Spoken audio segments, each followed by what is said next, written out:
Hello everyone and welcome to my another mini vlog.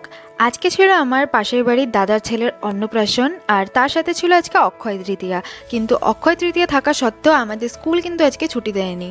R school থেকে আমার বাড়ি আস্তে আস্তে দেখি ওদের বাড়ির সমস্ত রিচুয়ালসগুলো শুরু হয়ে গেছে, তাই জন্য আমি অনেক কিছু মিস করে গেছি, বাট যেটুকুন পেরেছি তোমাদের জন্য ভিডিও করে নিয়েছি। বাড়ি এসে আমার যে কাজগুলো ছিল সেগুলো করে নিয়ে রাতের বেলা রেডি হয়ে গেলাম। আর রেডি হয়ে আমি, মা আর বাবা তিনজন মিলে বেরিয়ে পড়লাম। দিনের বেলা অনুষ্ঠানটা বাড়িতে হলো, রাতের বেলা অনুষ্ঠানটা কিন্তু আমাদের পাড়ারই একটা ভবনে হয়েছে। আর এই হলো এন্ট্রান্সটা। ঢুকতে এত সুন্দর করে বেলুন আর লাইটস দিয়ে সাজিয়েছে। ভেতরে ঢুকে একটুখানি বসে সবার সাথে গল্প করে নিলাম, দেন চলে গেলাম খাওয়া দাওয়া করতে। তারপরে আমরা ভেতরে ঢুকে একটা ফাঁকা জায়গা দেখে বসে পড়লাম। আর এই হলো ওর অন্নপ্রাশনের মেনু কার্ড। তোমরা পজ করে আইটেমগুলো দেখে নিতে পারো, বাট আমি তোমাদেরকে দেখাচ্ছি যে আমি কি কি খেয়েছি। মেনু কার্ড অনুযায়ী ফার্স্টেই দিয়ে দিয়েছিল স্যালাড, দেন দিল সাদা ভাত, তারপর মিক্স ভেজ ডাল, আর তার সাথে ছিল বেগুনি। একটা দিয়েছিল, আমি আরেকটা চেয়ে নিলাম কারণ একটাতে আমার পোষাবে না। তারপর দিল একটা মিক্স ভেজ, যেটা ভালো হয়েছিল খেতে।